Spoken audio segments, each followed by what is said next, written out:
अन्नदाता, पग पग पर है संग तुम्हारे अन्नदाता। लहू किसानों का बन के पसीना सींचता है धरती का सीना। मेहनत का तेरी हक दिलवाने, नई तकनीक नई खोज बताने। पशुधन को गुणवान बनाना, पौध सुरक्षा को सिखलाना, खेती के सब गुर समझाने, भारत का सरताज बनाने। आठों पहर है संग तुम्हारे अन्नदाता, अन्नदाता। नमस्कार, मैं शालिनी आप सभी दर्शकों का अन्नदाता कार्यक्रम में स्वागत करती हूं। हर रोज की तरह कार्यक्रम में हम एक बार फिर से लेकर के आए हैं खेती बाड़ी से जुड़ी हुई बहुत सी लाभकारी जानकारियां। तो चलिए सबसे पहले देखते हैं कि क्या है विशेष आज के कार्यक्रम में। कंबाइन हार्वेस्टर मशीन की विशेषताएं और उपयोगिता,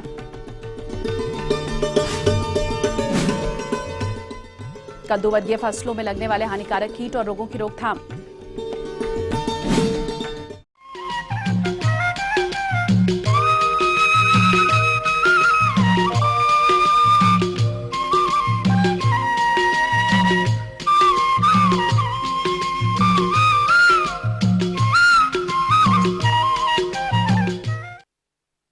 अपने प्रदेश में रबी फसलें परिपक्व अवस्था में हैं और बहुत से क्षेत्रों में इनकी कटाई की शुरुआत भी हो चुकी है।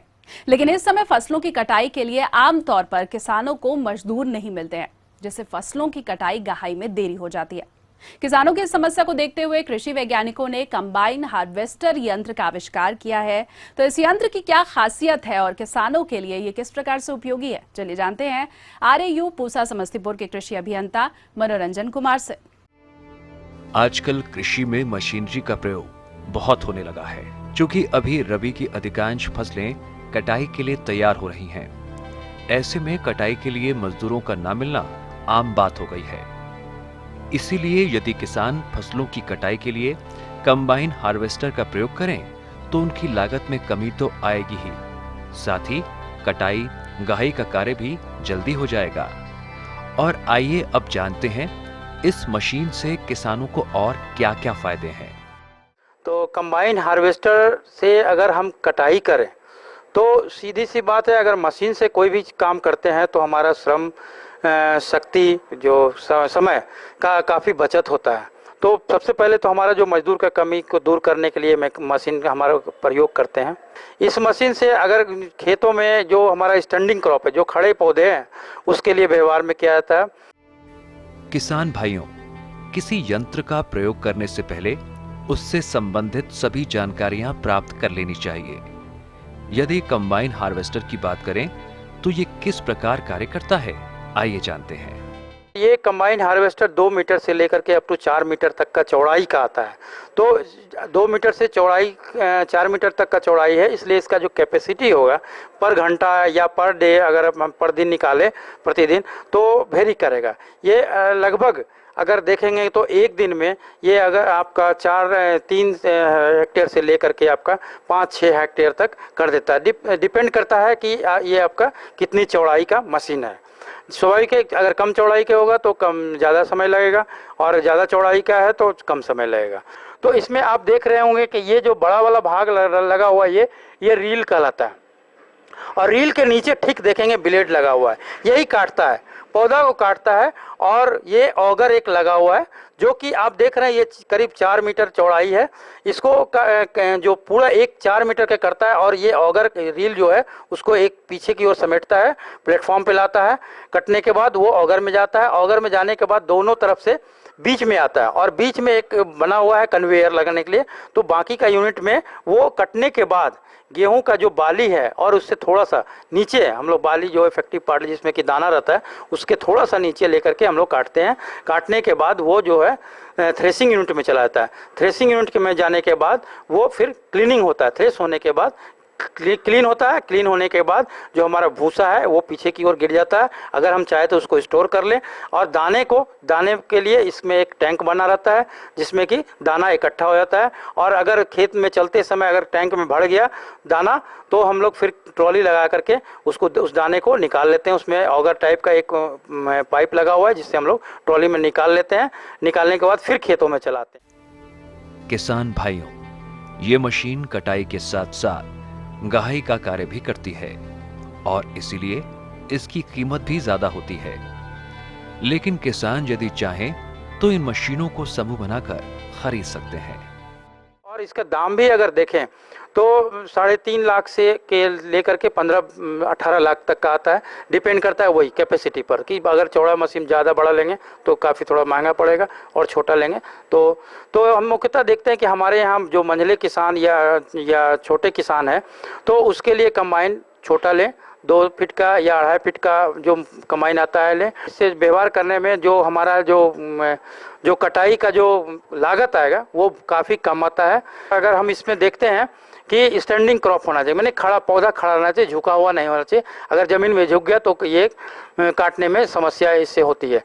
तो इस तरह से देखेंगे कि जो हमारा जो काटने में जो हमारा मजदूर लगता है, करीब 25 से 30 मजदूर हमारा 1 हेक्टेयर में लगता है, और जो समय लगता है वो करीब अगर हम देखें 25 से 30 एक दिन में अगर लगाते हैं मजदूर को तो कटनी करता है। और इससे हम देखें तो एक दिन में 3 से 4 हेक्टेयर का लगभग काट देता है। और इसमें जो लागत आती है अगर आप देखेंगे तो कैपेसिटी के अनुसार वो जो डीजल हमारा खाता है लगभग, जो अगर किराए पे देखेंगे जो हायरिंग पे अगर चार्ज इसका है तो करीब 800 रुपया से लेकर के 1200-1300 रुपया तक जाता है। किसान भाइयों, कृषि यंत्र काफी महंगे होते हैं, इसीलिए इनके रखरखाव पर विशेष ध्यान देने की आवश्यकता होती है, अन्यथा ये खराब हो सकते हैं। इसीलिए आप इन यंत्रों का रखरखाव कैसे करें ताकि इनसे सुचारू रूप से काम लिया जा सके, आइए जानते हैं। और अगर इसका रख रखाव के बारे में देखें तो रख रखाव कुछ नहीं है, इसमें सिंपल है। इसको जब काम करके आए खेत में, अब इसको कटनी के समय ही यूज़ करना है तो हम लोग इसका जो रील पोर्शन है आगे हटा दिया। जितना बेल्ट, इसमें काफ़ी बेल्ट लगे रहते हैं, सारे बेल्ट को वी बेल्ट लगा रहता है, वी बेल्ट को हम लोग लूज़ कर देते हैं, पुल्ली से अलग कर देते हैं। और इसका जो टायर है उसमें एयर प्रेशर देख लेते हैं कि सही रहना चाहिए। जहाँ पे ग्रीसिंग करना है ग्रीसिंग कर देते हैं, ऑयलिंग करना है ऑयलिंग कर देते हैं, और फिर इसको ढक करके बढ़िया से ठंडे जगह में रख दे ताकि इसको हमेशा हम लोग व्यवहार में सही ढंग से ला सकते हैं। तो ये थी कुछ उपयोगी जानकारियां। अब लेंगे एक छोटा सा ब्रेक, जल्द हाजिर होंगे।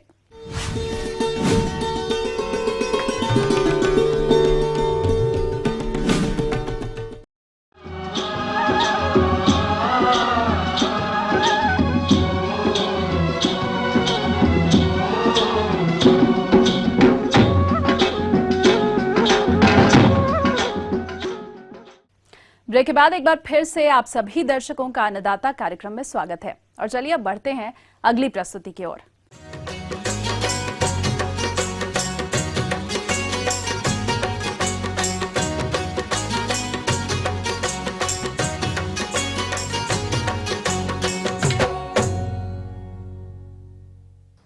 हमारे राज्य के जो किसान भाई ग्रीष्मकालीन कद्दू वर्गीय सब्जियों की खेती कर रहे हैं, उनकी फसलें बढ़वार की अवस्था पर हैं।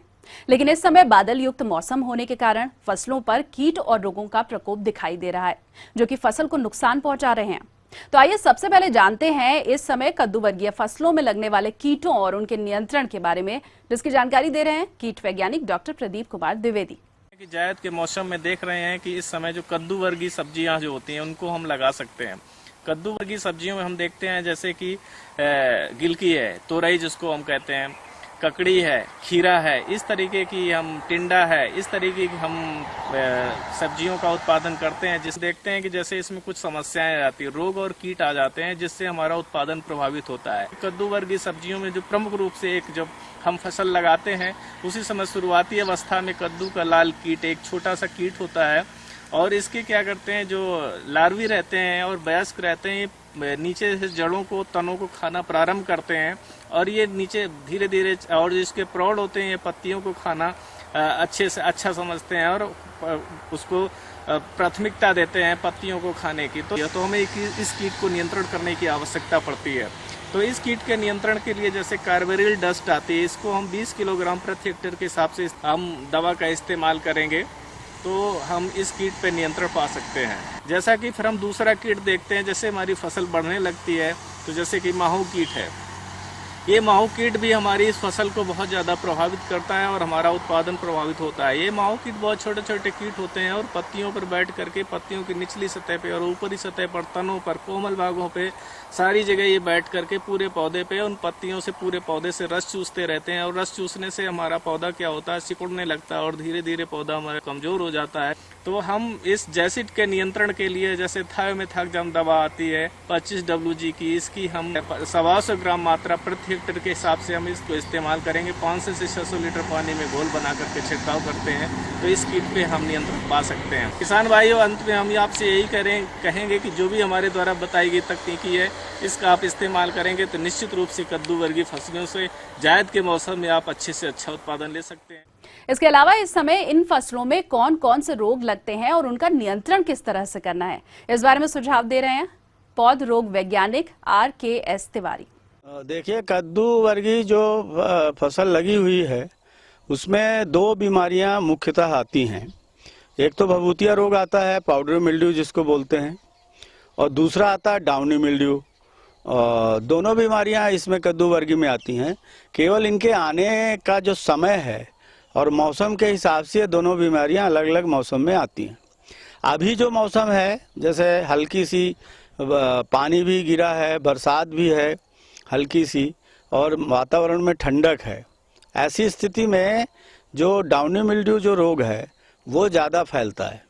और इसमें किसान भाई देखेंगे कि ऊपर की पत्तियों में जो पीले रंग के बीच बीच में पीले पीले धब्बे हो जाते हैं, और जब किसान भाई उसको पलटा के देखें तो जो पीला वाला भाग है वहाँ पे बैगनी रंग का या धूसर बैगनी रंग का जो फफूंद है वो नज़र आता है उसमें। तो ये तो डाउनी मिल्ड्यू के लक्षण हैं जो पत्तियों पे दिखाई देते हैं। नई पत्तियों पे भी आते हैं, पुरानी पत्तियों पे भी आते हैं, और जैसे जैसे ये फैलते हैं पूरी पत्ती पीली हो जाती है और इससे जो हानि है वो काफ़ी होती है। डाउनी मिल्ड्यू बीमारी जो है उसके नियंत्रण के लिए हमें कॉपर फंजीसाइड जो है उसका इस्तेमाल करें। कॉपर फंजीसाइड में जैसे ब्लाइटॉक्स 50 है, कॉपर ऑक्सीक्लोराइड है, ये 2.5 ग्राम 1 लीटर पानी के हिसाब से छिड़काव किया जाता है इसका। आगे और भी हैं कुछ रोचक जानकारियां, पर यहाँ पर रुकेंगे एक और ब्रेक के लिए, जल्द हाजिर होंगे।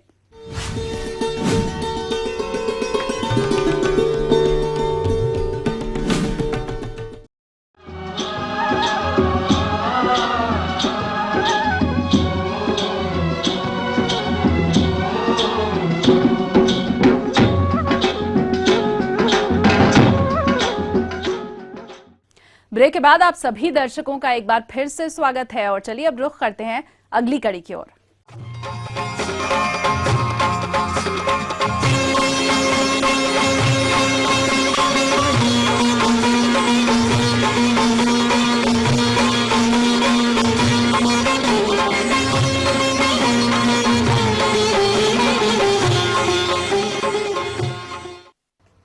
दुधारू पशुओं का पालन लगभग प्रत्येक किसान करता है और दूध उत्पादन करके लाभ भी कमाते हैं।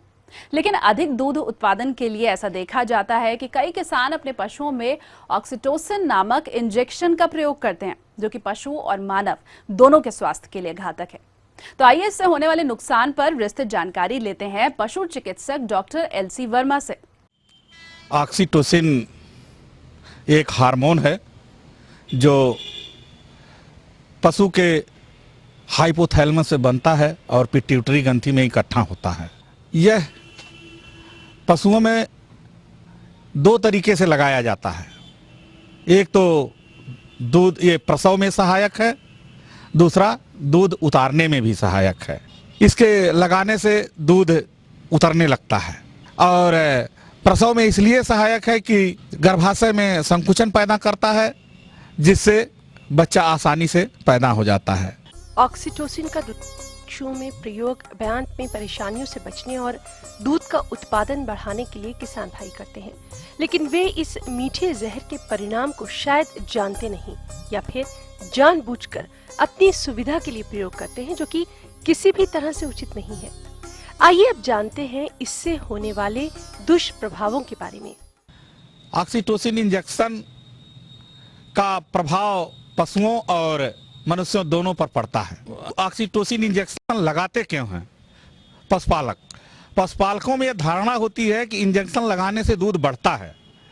दुधारू पशुओं का बच्चा जब मर जाता है तो वह दूध देने में परेशानी पैदा करता है, जिसके कारण से पशु ऑक्सीटोसिन इंजेक्शन लगाते हैं। कभी कभी गाय बच्चे को दूध नहीं पिलाती है तो वैज्ञानिकों से राय लेकर के इस इंजेक्शन का लोग प्रयोग करते हैं।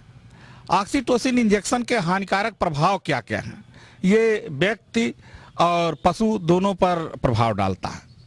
पशु पर प्रभाव इसलिए पड़ता है, जब हम इंजेक्शन लगाते हैं तो ये प्रसव का हार्मोन होता है और पशु में को अगर दिन में सुबह और शाम इंजेक्शन लगाया जाता है तो उसको प्रसव पीड़ा उत्पन्न होती है।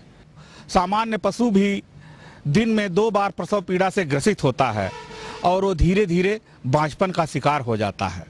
लेकिन जो मनुष्यों में प्रभाव पड़ता है वो बहुत ही बुरा होता है। जब इसे कोई मनुष्य पीता है तो ये पूरा का पूरा मनुष्य के दूध के माध्यम से मनुष्य के शरीर में चला जाता है और ये मादा हार्मोन है, इसलिए जब पुरुष के शरीर में जाता है तो पुरुष भी नपुंसकता की ओर बढ़ने लगता है और उसके आंख की रोशनी भी कम हो जाती है। जो लड़कियां होती हैं उसमें जवानी के लक्षण समय से पहले ही दिखाई देने पड़ लगते हैं। इसलिए इंजेक्शन लगाकर दूध निकालने से पशुओं और मनुष्यों दोनों में हानिकारक प्रभाव पड़ता है। आपने ऑक्सीटोसिन के घातक प्रभाव के बारे में जाना। इसके प्रयोग को रोकने के लिए विभिन्न संस्थाएं भी सक्रिय हैं। साथ ही इस पर रोक लगाने के लिए कानून भी बनाए गए हैं। फिर भी ऑक्सीटोसिन की उपलब्धता कहीं न कहीं से हो ही जा रही है। अब आपको खुद जागरूक होकर इसके प्रयोग से बचना होगा, साथ ही दूसरों को भी रोकने की जरूरत है। इसको रोकने के लिए सरकार की तरफ से बहुत से उपाय किए गए हैं। 1960 में कानून बना पशु निर्दयता कानून, जिसमें किसी भी व्यक्ति को यदि इंजेक्शन लगाते हुए पाया जाए या कोई कंपनी इस इंजेक्शन का उत्पादन करती है तो उसे सजा के साथ, उसे जुर्माने के साथ 2 साल की सजा का भी प्राविधान है। तो इस तरीके से यदि कोई कंपनी इसका उत्पादन नहीं कर सकती है, कोई व्यक्ति या कोई मेडिकल स्टोर इसको बेच नहीं सकता है। और ये एक जागरूकता का विषय है जिसमें जो समाज में लगे हुए एनजीओ हैं, गैर सरकारी संगठन हैं, सरकारी संगठन हैं, सबको मिलकर एक साथ काम करने की आवश्यकता है, जिससे यह जागरूकता फैले और लोग इस दुष्परिणाम से अपने को बचा सकें। इस छोटी छोटी बातों को ध्यान में रख करके आप ऑक्सीटोसिन के कुप्रभाव से देश को, पशु को और समाज को बचा सकते हैं। इस दवा का सब्जी हो या दुग्ध उत्पादन हो, दोनों से बचना चाहिए।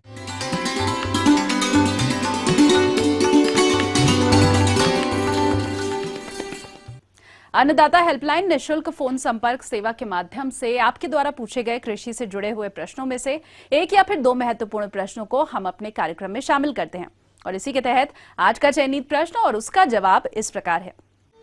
अन्नदाता निशुल्क फोन संपर्क सेवा के माध्यम से पूछे गए प्रश्नों में से आज हमने जिस प्रश्न को कार्यक्रम में शामिल किया है उसे पूछा है जिला दुमका के कृषक खेमचंद यादव ने।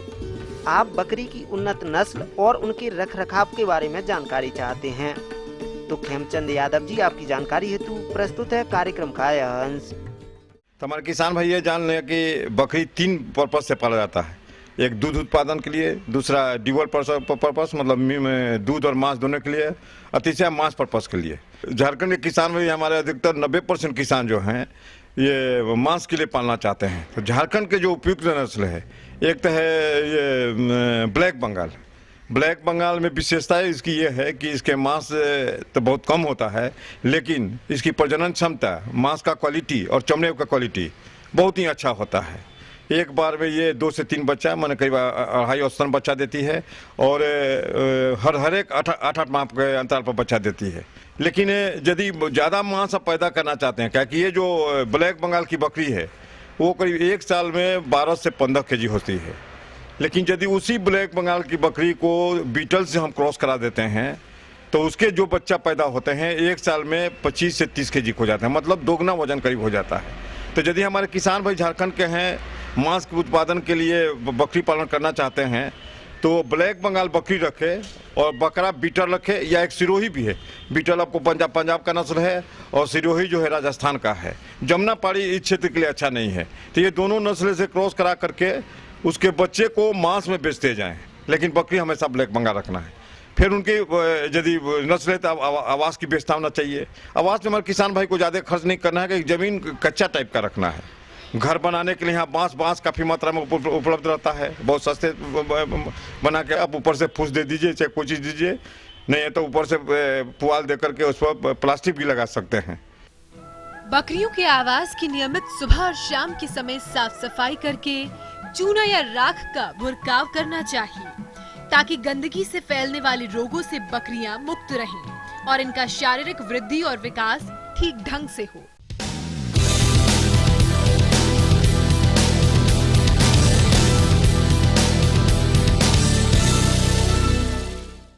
राज्य की विभिन्न मंडियों में कृषि उत्पादों के चढ़ते उतरते बाजार भाव की संक्षिप्त जानकारी इस प्रकार है।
और आइए अब देखते हैं कल दिखाए जाने वाले कार्यक्रम की मुख्य झलकियां। ओल की अधिक पैदावार देने वाली किस्में और उन्नत बुआई तकनीक, खरगोश में होने वाली बीमारियां और उनकी रोकथाम पर जानकारी। हम ये उम्मीद करते हैं कि आज का कार्यक्रम आप सभी दर्शकों के लिए उपयोगी रहा होगा। किसान भाइयों, अन्नदाता आपकी सेवा के लिए संकल्परत है। कृषि संबंधित समस्या और सुझावों के लिए आप हमें इस पते पर संपर्क कर सकते हैं। प्रोड्यूसर अन्नदाता, ETV Bihar Jharkhand, Ramoji film city, Hyderabad 501512। साथ ही आप हमें ईमेल भी कर सकते हैं। हमारा ईमेल आईडी है annadatabihar@etv.co.in। इसके अलावा आप हमें निःशुल्क हेल्पलाइन नंबर 180010845999 पर सोमवार से शनिवार सुबह 10 से शाम 4 बजे के बीच संपर्क कर सकते हैं। तो फिलहाल अन्नदाता की पूरी टीम को इजाजत दीजिए। कल फिर से इसी समय आपसे मुलाकात होगी कृषि संबंधित कुछ और महत्वपूर्ण जानकारियों के साथ। नमस्कार।